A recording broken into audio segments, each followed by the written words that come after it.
And our radio personality and DJ Clarence Ford has been fired by Heart FM after having a primetime show for 12 years, longer than any other presenter in South Africa. Now, Ford's public claims of bullying led to his dismissal. The station's management says his allegations are devoid of the truth and suggests it was a change of lineup that had dissatisfied him. Now, Heart FM says it is common practice for radio stations to regularly change their lineup in accordance with their ever-changing audience demands. Now, the station says it's unfortunate that Ford chose to frame his exit around the allegation of bullying and refusing to engage in a constructive manner. Well, Ayesha Ismail went to go get all the sides of the story, catching up with the man who has seen fans come to his defense, some of them even staging a protest.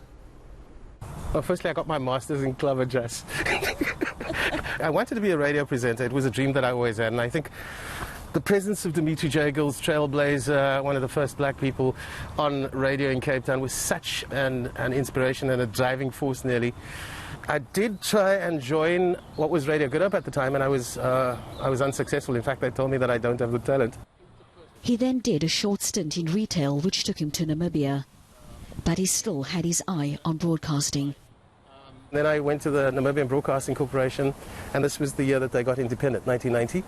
And I said, please, I need a job. And I think they also had a bit of that apartheid legacy lurking there, because they needed to reflect the population more so, which is the same kind of problems that the SABC had closer to 1994. And they snapped me up. I guess my ability to speak English was one such thing. So I was the first black person on the English service of Radio Namibia. After a successful career there, he returned to South Africa. There was a time when Mnet was going to do a news service, and then it was abandoned in the 11th hour, and I found myself in Joburg. So I went to Radio 702, and I went to Radio Highveld. Again, the first black presenter at Radio Highveld, with people like Dorian Berry, Colin Fluxman, really seasoned journalists and radio professionals, and that's where I cut my teeth on commercial radio in South Africa. But he always had the desire to do more. The environment was very white prior to Dimitri coming in, so just his face out there, and then seeing that he went to Livingston as well. I went to Livingston, I was like, if you can do this, I can do that. So he was absolutely the inspiration for me to follow my dream, but it was still very difficult. So this is 1992. And South Africa is changing, and the SABC also suffering that apartheid legacy. It needs to be more reflective of the population. So I think I was lucky, given that I got the job. And that first job at Good Hope was, I think it was 2 to 5 a.m. in the morning, and then eventually I got a 9 to 12 slot on a Sunday.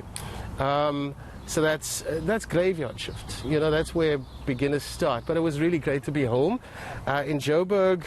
You know, you don't relate, you don't have your own social history. It's a lot easier over here.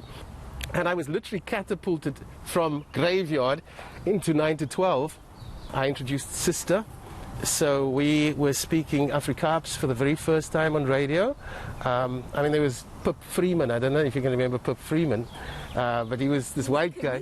He was a comedian, yes. But he was mimicking the so-called coloured Afrikaans.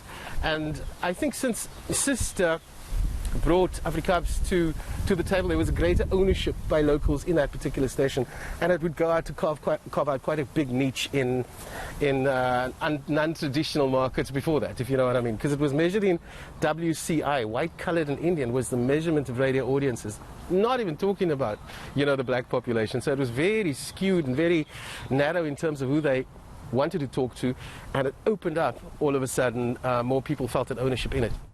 Ford's love for music saw him opening up a jazz club, Slap Bang, in the CBD. You know, that club that we met at, that's where the dream of keeping this music alive came from, and I'm talking about the bass.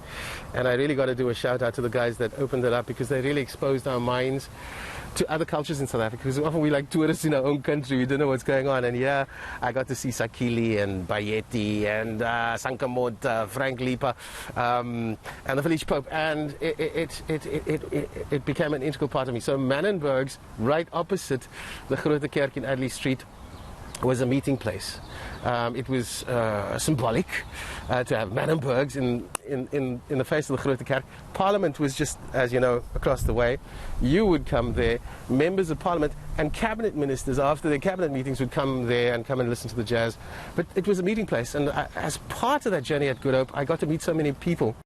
Fast forward to Heart FM, the station where he formed intimate relationships with his listeners through the microphone. I think I enjoyed so much freedom, so I was able to bring my own discretion to bear in so many spaces which are denied most radio presenters, and for that I'd be eternally grateful to the management who decided that. And I think the decision is vindicated by the success of those shows. Ultimately, the objective measurement is your listenership, and I think especially that Me Time show has seen triple-digit growth, and I'm talking now for years, not weeks, not months, for years on end. Of course, from a low base, but triple-digit growth you don't talk about in radio anymore. It's the music that I've surrounded myself with, the people that surrounded myself with, and me being from here, knowing that my mother would play Lang Adam, being a jazz cop myself, as you know from the bass days, understanding what people like, living what they like, it just was easy. It was a natural extension.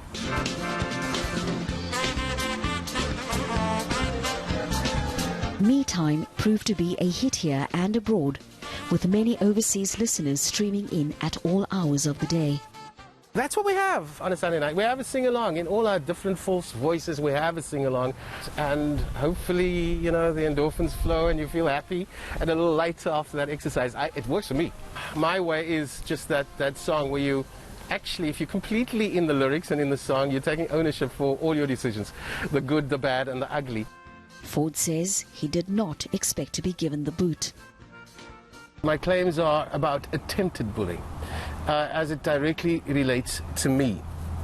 If it's happened to other colleagues, you know, it's for them to speak about it. So I can only speak directly as it relates to me. And that particular attempt to bully on a public platform, I met halfway. And I saw it through. I interacted with management about it, and I demanded, given my knowledge of the station, that, you know, they arrest the situation, rein in the bully, and create environment more conducive. He says he would really have liked to have had the opportunity to say goodbye to his radio family and friends, and to sing along for the last time. But I really would have loved to have just said, you know, thank you. I bet you can get what song I would have played at the end. I did it my way. Ayesha Ismail, Cape Town.